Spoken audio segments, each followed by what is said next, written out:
ಮಹಾಮಾನವತಾವಾದಿ doctor Baba Saheb Ambedkar ಅವರಿಗೆ ಬೋಲೋ ರೇ ಬೋಲೋ, ಜೋರ್ ಸೆ ಬೋಲೋ. ವಿಶ್ವರತ್ನ ಡಾಕ್ಟರ್ ಬಾಬಾ ಸಾಹೇಬ್ ಅಂಬೇಡ್ಕರ್ ಅವರಿಗೆ ಧನ್ಯವಾದ. ಎಲ್ಲ ಗಣ್ಯಮಾನ್ಯರಿಗೆ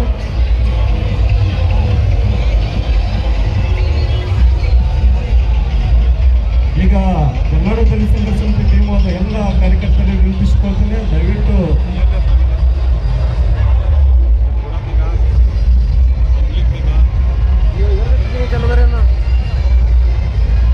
ಮೊದಲನೇದಾಗಿ ಕಲ್ಯಾಣ ಕರ್ನಾಟಕ ಕನಸುಗಾರ ಬುದ್ಧ ಬಸವ ಅಂಬೇಡ್ಕರ್ ಅವರ ವಿಚಾರಗಳನ್ನು ಮೈಗೂಡಿಸಿಕೊಂಡು ಯಾವಾಗಲೂ ಮೌಂಟೇನ್ ವಿರುದ್ಧ ಹೋರಾಟ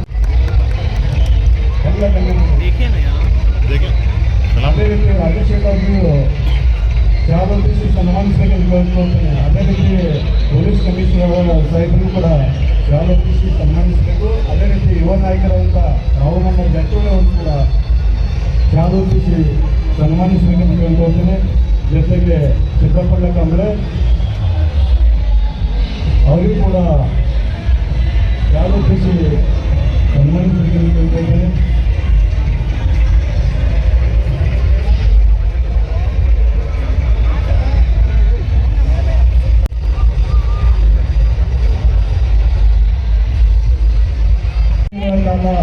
ಕ್ರಿಕೆಟ್ ಪಂದ್ಯಾವಳಿ ಆರಂಭವಾಗಲಿದ್ದು ಆ ಕ್ರಿಕೆಟ್ ಪಂದ್ಯಾವಳಿಯ ಪ್ರಥಮ ಹಾಗೂ ದ್ವಿತೀಯ ಬಹುಮಾನ ಟ್ರೋಫಿ ಉದ್ಘಾಟನೆ ಕಾರ್ಯ ಫೈನಲ್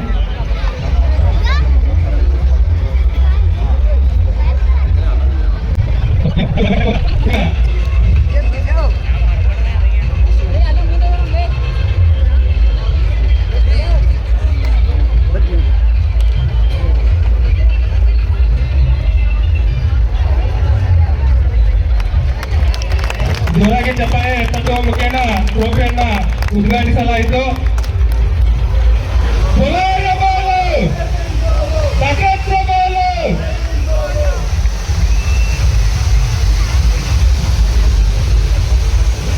ಜಿಲ್ಲಾ ಉಸ್ತುವಾರಿ ಮಂತ್ರಿಗಳಾದಂತಹ ಸತೀಶಣ್ಣ ಜಾರಕಿಹೊಳಿ ಅವರ ಅಮೃತ ಹಸ್ತದಿಂದ ಟ್ರೋಫಿ ಉದ್ಘಾಟನೆಗೊಳ್ಳಲಾಯಿತು.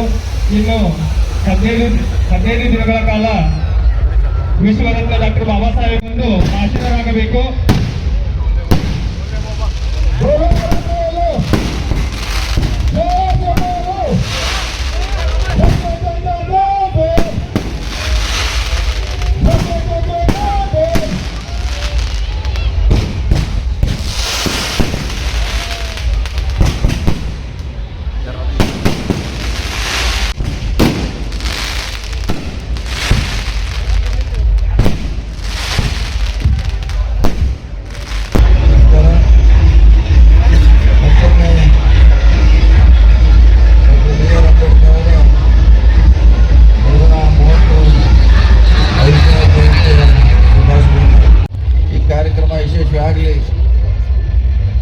ಪ್ರತಿ ವರ್ಷ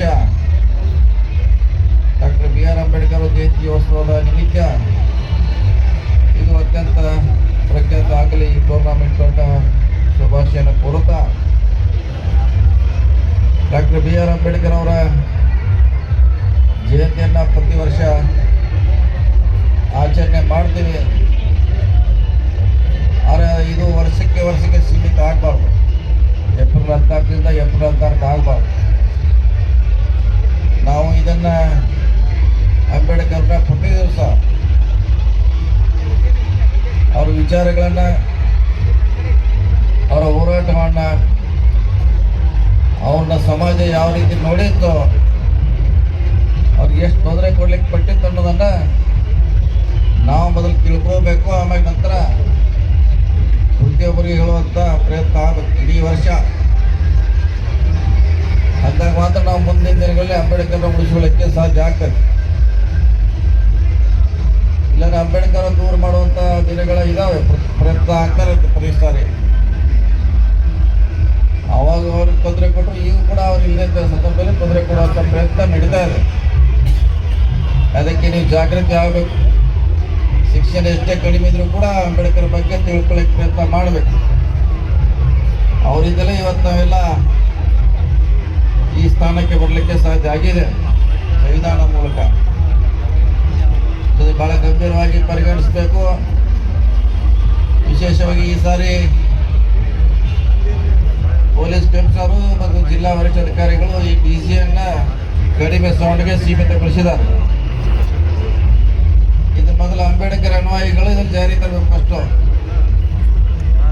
ಇದನ್ನ ನೀವು ಸ್ವಾಗತ ಮಾಡಬೇಕು. ಯಾಕೆ ಸ್ವಾಗತ ಮಾಡ್ಬೇಕಂದ್ರೆ ಹಿಂದೆ ಕೂಡ ನಮ್ಮ ಸಾಲದಾಗ ಇಟ್ಟಿದ್ರು. ಏನೋ ಕಾರ್ಯಕ್ರಮ ಮಾಡಿದ್ರು ಸಾಲನಾಗ ಇರ್ಬೇಕು. ನಾವು ಫೀಸಿಗೆ ಎಷ್ಟು 2 ಲಕ್ಷ ಕೋಲ್ಹಾಪುರಕ್ಕೆ ಹೋಗ್ಬೇಕು, ಸಾಲ ಮಾಡ್ಬೇಕು. ನೀ 5,000 ಕೊಡು, ನೀ 10,000 ಕೊಡು ಅಂತ ಹೇಳ್ಬೇಕು. ಸಾಲ ಮಾಡ್ಬೇಕು ಡಿ ಜಿ ತರೋರು ನೀವು. ಅದರಿಂದ ಅಂಬೇಡ್ಕರ್ ಅವರು ಖುಷಿ ಆಗೋಲ್ಲ. ಇವತ್ತಿಂದ ಮುಂದೆ ನೀವೇ ಬರಬೇಕು. ನಾವು ಅದಕ್ಕೆ ಕಡಿಮೆ ಇದರಲ್ಲಿ ನಾವು ಉಪಯೋಗ ಮಾಡ್ತೀವಿ. ವಾಲ್ಯೂಮ್ನಲ್ಲಿ ನಿಮ್ಮ ನೋಡಿ ಬೇರೆಯವ್ರು ಕಲಿತಾರೆ. ಅದಕ್ಕೆ ಇದೊಂದು ಅವಕಾಶ ಇದೆ. ಸಾಲ ಮಾಡದೆ ಕಾರ್ಯಕ್ರಮಗಳಾಗಬೇಕು. ಕಾಂಟ್ರಿಬ್ಯೂಷನ್ ನಮ್ಮದು ಕೂಡ ಆಗಬೇಕು. ಸೊ ಅದಕ್ಕೆ ಡಿ ಜಿಯಿಂದ ಯಾರಿಗೂ ಒಳ್ಳೇದೇನಾಗೋಲ್ಲ. ಅದಕ್ಕೆ ಅದರಿಂದ ನೀವೆಲ್ಲ ಹೊರಗೆ ಬರಬೇಕು, ಹೆಚ್ಚು ದುಡಿಬೇಕು, ಆರ್ಥಿಕವಾಗಿ ಸಬಲೀಕರಣ ಆಗಬೇಕು. ಬಂದಂಥ ಹಣದಲ್ಲಿ ಸಮಾಜ ಕಟ್ಟಲಿಕ್ಕೆ ನೀವೆಲ್ಲ ಮುಂದಾಗಬೇಕು. ಈ ಸಮಾಜ ನೀವು ಎಲ್ಲಿವರೆಗೆ ಕಟ್ಟುವಲ್ಲ ಅಲ್ಲಿವರೆಗೆ ಅಂಬೇಡ್ಕರ್ನವ್ರನ್ನ ಮುಂದುವರಿಲಿಕ್ಕೆ ಆಗೋದಿಲ್ಲ. ಅದಕ್ಕಾಗಿ ಇವತ್ತಿಂದ ಒಂದು ಹೆಜ್ಜೆ ಮುಂದಿಡಬೇಕು. ನೀವೆಲ್ಲರೂ ಡಿ ಜಿ ಕಡಿಮೆ ಆಗಬೇಕು, ದುಂದು ವೆಚ್ಚಗಳು ಕಡಿಮೆ ಆಗಬೇಕು, ಅನಾವಶ್ಯಕ ಕಾರ್ಯಕ್ರಮ ಮೂಲಕ ಸಾಲ ಮಾಡಿ ಕಾರ್ಯಕ್ರಮ ಮಾಡೋದು ಕಡಿಮೆ ಆಗಬೇಕು. ಅಂದಾಗ ಮಾತ್ರ ನಾವು ಸಮಾಜದಲ್ಲಿ ಮುಖ್ಯವಾಹಿನಿ ಬರಲಿಕ್ಕೆ ಸಾಧ್ಯ ಆಗ್ತದೆ. ಅಂಬೇಡ್ಕರ್ ನಮಗಾಗಿ ಸಾಕಷ್ಟು ಹೋರಾಟ ಮಾಡಿ ಇವತ್ತು ಸಂವಿಧಾನ ಕೊಟ್ಟರೆ ಆ ಸಂವಿಧಾನದಿಂದ ನಾವು ಇವತ್ತು ಮಾತಾಡುವಂಥ ಹಂತಕ್ಕೆ ಬಂದಿದ್ದೀವಿ ನಾವು. ಸೊ ಅದಕ್ಕಾಗಿ ಇದು ವರ್ಷಕ್ಕೆ ಕಾರ್ಯಕ್ರಮ ಸೀಮಿತ ಆಗದೆ ಪ್ರತಿ ದಿವಸ ಅವ್ರ ವಿಚಾರಗಳನ್ನು ಒಂದು 10 ಮಂದಿಗೆ ಹೇಳ್ಬೇಕು. ನೀವು 10 ಜನಕ್ಕೆ ಒಬ್ಬರಿಗೆ ಹೇಳಿದ್ರು ಕೂಡ 365 ಜನ ಆಗ್ತಾರೆ ವರ್ಷಕ್ಕೆ.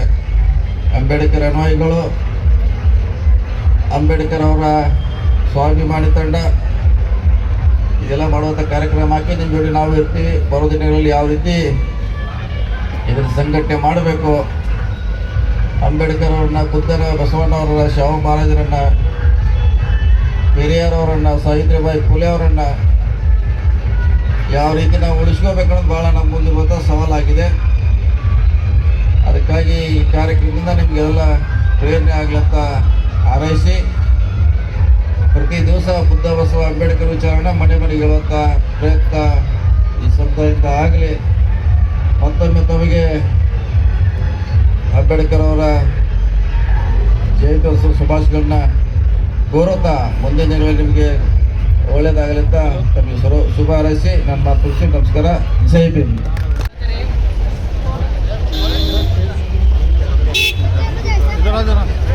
ಸರಿ ಕಡೆ